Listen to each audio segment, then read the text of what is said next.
할렐루야. 오늘도 말씀을 사모하는 우리 성도님들 위해 하나님의 은혜가 충만하기를 기도합니다.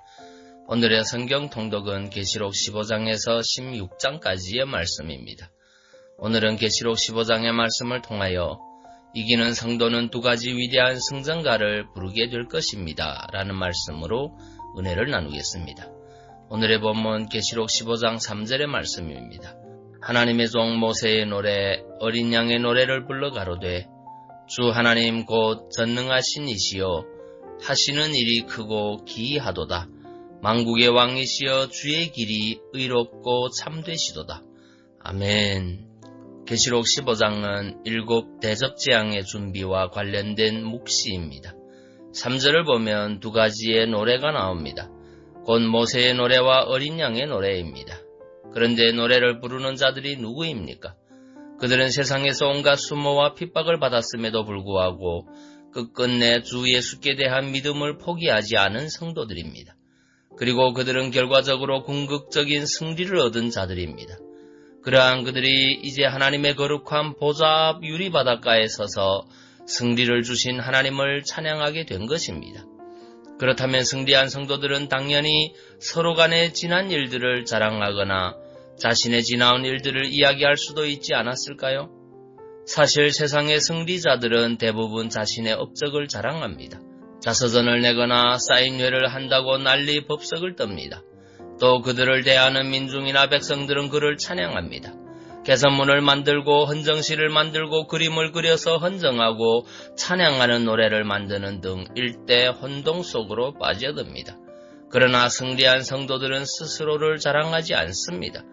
그렇다고 누군가로부터 찬양을 받지도 않습니다.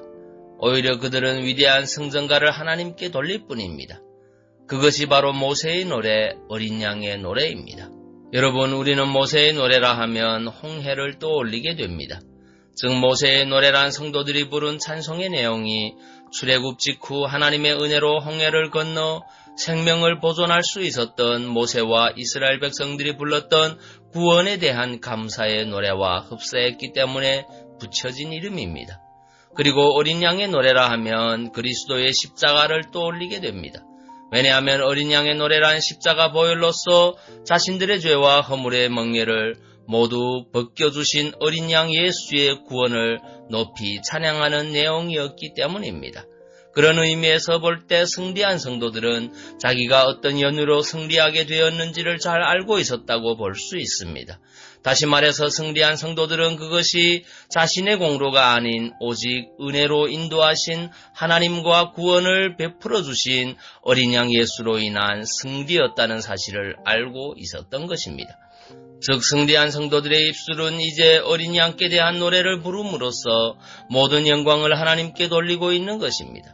이것이 바로 하나님을 신앙하는 성도가 부를 수 있는 최종적인 승리의 노래인 것입니다. 사랑하는 성도 여러분, 성도는 어떤 경우에도 자신을 드러내지 말아야 합니다. 자기를 부인하고 오직 주님만을 드러내야 한다는 말입니다. 그리고 모든 찬양의 초점, 모든 영광의 제목이 하나님께 맞춰져야 합니다.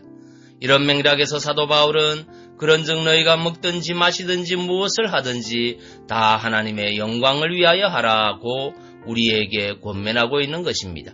정녕 성도란 그 지나간 자리에 자신의 냄새가 아닌 각자의 삶과 마음 중심에 자리 잡고 계시는 그리스도 예수의 향기만이 극히 남겨지는 존재로 이 세상을 살아가야만 합니다. 이것을 알고 실천한 성도가 영광스러운 승전가 모세의 노래, 어린 양의 노래를 부를 수 있습니다. 이 노래가 저와 여러분이 부를 노래가 되기를 간절히 소망합니다. 기도하겠습니다. 사랑의 주님, 이기는 성도는 두 가지 위대한 승전가 모세의 노래, 어린 양의 노래를 부르게 될 것임을 고백합니다. 자신을 드러내지 아니하고 우리에게 승리를 주신 그 주님만을 노래하는 신실한 성도들에게 인도하여 주옵소서. 예수님 이름으로 기도하옵나이다. 아멘.